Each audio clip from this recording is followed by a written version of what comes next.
వీక్షకులందరికీ నమస్కారం. అందరికీ నూతన ఆంగ్ల సంవత్సర శుభాకాంక్షలు. చాలామందికి క్యూరియాసిటీ ఉంటుంది, వచ్చే సంవత్సరం గ్రహగతుల్లో ఏమైనా మార్పులు ఉన్నాయా? అసలు నిజానికి క్యూరియాసిటీ ఉన్నా లేకపోయినా తెలుసుకోవాల్సినటువంటి విషయం ఏంటి అంటే గ్రహగతులు ఎలా ఉన్నాయి.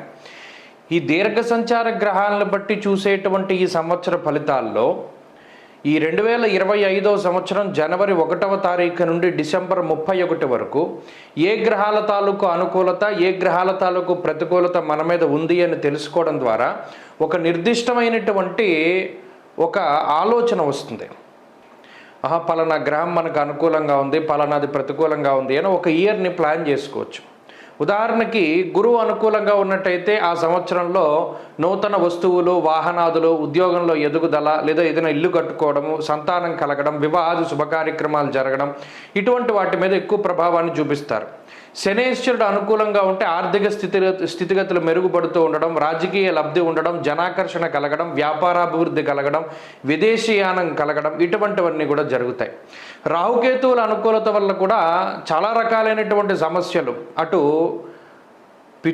మాతృ వర్గం నుండి ఏదైనా ఆస్తిపాస్తులు రావాల్సి వచ్చినా, మాతృపితృ భ్రాతృ శాపాదులు ఉన్నా, లేదా మరి ఏ ఇతరత్ర వంశపారంపర్య ఆస్తుల నుండి ఏదైనా తగాదాలు ఉన్నా అటువంటి వాటి నుండి బయటపడడానికి, శత్రు రోగ రుణ బాధల నుండి బయటపడడానికి, అనారోగ్య సమస్యల నుండి బయటపడడానికి కూడా ఈ గ్రహ సంపత్తి చాలా ముఖ్యంగా ఉపయోగపడుతుంది.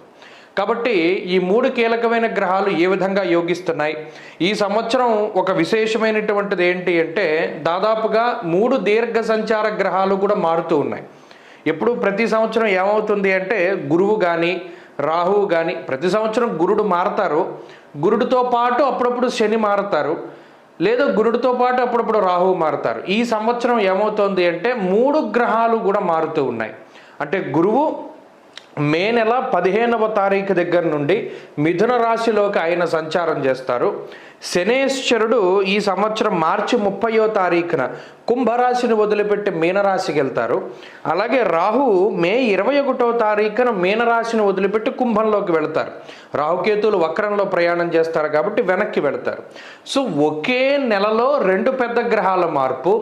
అదేంటి? మే నెలలో గురు రాహువుల యొక్క మార్పు, దానికి మునుపే ఈ మార్చి 30వ తారీఖున శని మార్పు. కాబట్టి ఇది చాలా కీలకమైనటువంటి సంవత్సరం. చాలా గ్రహగతుల్లో మార్పులు, 3 గ్రహాల్లోనూ దీర్ఘ సంచార గ్రహాలు అంటే రాహుకేతువులు అంటే 2 కింద లెక్కేసుకుంటే 4 గ్రహాలు. ఈ క్రియాశీలకమైనటువంటి మార్పుల్లో లాభపడేటువంటి రాశుల్లో మీ రాశి ఉందా లేదా అనేటువంటిది మనం తెలుసుకుందాం. మకర రాశి వారికి ఏ విధమైనటువంటి అవకాశాలను ఇవ్వబోతూ ఉన్నది? అవకాశాలను ఎందుకన్నానంటే మకరే మహదైశ్వర్యం అన్నాడు. మకర రాశి వారికి నిజంగా ఈ సంవత్సరం మహదైశ్వర్యమే పట్టబోతూ ఉన్నది. అదేంటండి మకర రాశి వారికి ఎలా పడుతుంది అని అంటారేమో. ప్రధానంగా ఏలినాటి శని దోషం పోతోంది. మకర రాశి వారిని దాదాపుగా 8 సంవత్సరాలు, ఎవరికైనా ఏలినాటి శని 7.5 ఉంటుంది, 8 సంవత్సరాల పాటు పట్టి పీడించినటువంటి ఏలినాటి శని ఎన్నో షష్టగ్రహ కూటములు, మకర రాశిలో పట్టిన గ్రహణాలు మీరు గమనిస్తే 2020 ఆ ప్రాంతంలో పరివేష అంటారు. మకరంలో సూర్యుడు ఉన్నప్పుడు సూర్యుడి జుట్టు వలయాకారంలో వచ్చింది, వేరే దేశాల్లో కూడా కనబడింది. ఇటువంటి పరివేషలు, ఎక్కడ లేని దోషాలు కూడా ఈ రాశికి పట్టి చాలా ఇబ్బంది పెట్టాయి. మరి అటువంటి దోషాల నుండి విముక్తి, ఏలినాటి శని నుండి విముక్తి ఎంతకాలం అయిందో రాహువు యోగించి? కొన్ని సంవత్సరాలు. ఇప్పుడు ఆ రాహువు యోగిస్తున్నారు. 2వ స్థానంలో రాహువు యొక్క యోగకారక స్థితి. ఏలినాటి శని వెళ్ళిపోయిన తర్వాత శనేశ్వరుడు వెళ్ళిపోతూ చేసేటువంటి మంచితో పాటుగా 2.5 సంవత్సరాలు కేవలం మీకు మంచి చేద్దామని తృతీయ భావంలో ఉండేటువంటి స్థితి. ఈ 2 ఉండగా దీనితో పాటుగా మే నెల 15వ తారీఖు వరకు గురుని యొక్క సంపూర్ణమైనటువంటి అనుగ్రహంతో మకరే మహదైశ్వర్యం అనేటువంటి మాట సాకారం అవుతుంది నిజంగా. మరి సౌభాగ్య భాగ్యం ఆరోగ్యమర్ధలాభం యశస్కరం ఎప్పుడు యోగించారంటే రాహు 6వ స్థానంలో ఉన్నప్పుడు యోగించారు. ఎప్పుడు రాహు 6వ స్థానం? 2000 ఆల్మోస్ట్ నా ఉద్దేశం 2018, 2017 అనుకుంటా. ఎంతకాలమైందో రాహు యోగించి. ఇప్పుడు మరలా రాహు యోగిస్తున్నారు.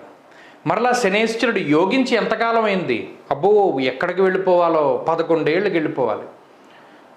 అప్పుడు స్టార్టింగ్ పాయింట్ యోగించినటువంటి స్థితి. మరి అన్నన్ని సంవత్సరాల తర్వాత గ్రహాలు యోగిస్తే నిజంగా మహదైశ్వర్యమే. మరి ఏంటండి ఐశ్వర్యం ఎలా వస్తుంది? ఒకటి సౌభాగ్య భాగ్యం ఆరోగ్యం అర్ధలాభం యశస్కరం. యశస్సు అంటే కీర్తి ప్రతిష్టలు. సౌభాగ్య భాగ్యం ఆరోగ్యం. ఒకటి సౌభాగ్యం అంటే ఏదైనా వివాహాది శుభకార్యక్రమాలు జరగచ్చు, సంతానం కలగచ్చు, వంశవృద్ధి కలగచ్చు. అలాగే భాగ్యము అనగా మన యొక్క స్టేటస్ అంటారు. సమాజంలో స్టేటస్ సింబల్గా ఉండేటువంటివి ఏవైనా పెరుగుతాయి. అంటే ఇల్లుంటే డబ్బున్నవాడా, కారు ఉంటే డబ్బున్నవాడా, బంగారం ఉంటే డబ్బున్నవాడా, ఉద్యోగము పదవి ఉంటే డబ్బున్నవాడా, దానికి ఏం కొలమానం లేదు. అలా ఏదైతే స్టేటస్ సింబల్గా ఉన్నాయో ఇది భాగ్యం అనుకునేటువంటివన్నీ పెరుగుతాయి. పూర్వపుణ్యం పెరుగుతుంది, ఆరోగ్యం పెరుగుతుంది అన్నాడు. ప్రత్యేకించి మకర రాశి వారికి ఆరోగ్యం బాగుంటుందన్నారు. అలాగే తృతీయ స్థానంలో ఉన్నటువంటి శనేశ్వరుడు సొంత ప్రాంతాలకి, సొంత పుట్టినటువంటి ఊర్లలో నిర్మాణాలు చేయడానికి, అలాగే ఆర్థిక లాభానికి, ముఖ్యంగా కోల్పోయినటువంటి చోట అవకాశాలు వెతుక్కోవడానికి, మొండి పట్టుదలకి, అదృష్టానికి సంకేతంగా మనం చెప్పచ్చు. అంటే కొంతమంది ఉంటారు, మనం పుట్టిన ప్రాంతం కదా, అక్కడ ఇల్లు కట్టుకోవాలి, మన సొంత ఊరిలో ఇల్లు కట్టుకోవాలి, సొంత ఊరిలో వ్యాపారం చేయాలి, ఇటువంటి కోరికలు ఉంటాయి, అవన్నీ నెరవేరుతాయి.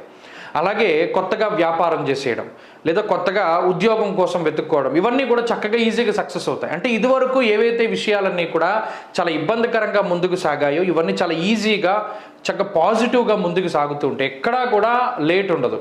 ఏదైనా ఒక పని మొదలు పెడితే టక అయిపోతూ ఉంటుంది. అలాగే ఏదైనా మనం ప్రారంభం చేస్తే ఎటువంటి విఘ్నాలు లేకుండా పూర్తి అయిపోతాయి. ఒక వివాహం చేయాలి, ఒక ఫంక్షన్ చేయాలి, చక్కగా అయిపోతుంది. ఎవరి సపోర్టు ఆశించనక్కర్లా.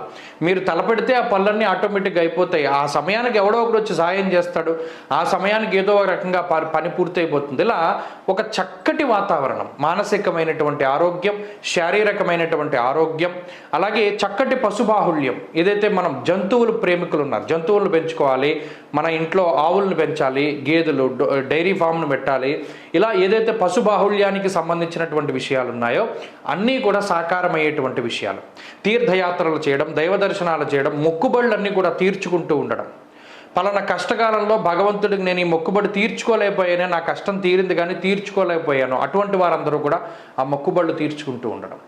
తీర్థయాత్రలు అతి కష్టమైనటువంటి, అతి క్లిష్టమైనటువంటి, అసలు ఈ పని నేను జీవితంలో చేయగలనా అనుకునేటువంటి పనులన్నీ కూడా పూర్తి చేస్తారు. ఇలా ఆశ్చర్యానికి, ఆనందానికి మధ్యలో ఈ సంవత్సరం అంతా కూడా ముందుకు సాగుతూ ఉంటుంది. అత్యద్భుతమైనటువంటి కాలం. ఈ సంవత్సరంలో మే నెల వరకు గురుబలం ఉన్నది. మే నెల తర్వాత గురుబలం తగ్గినప్పటికీ భయపడాల్సిన పనిలా చక్కటి బలం ఉంది, రాహు బలం ఉంది, శని బలం ఉంది. 2 దీర్ఘ సంచార గ్రహాలు అనుకూలంగా ఉన్నాయి.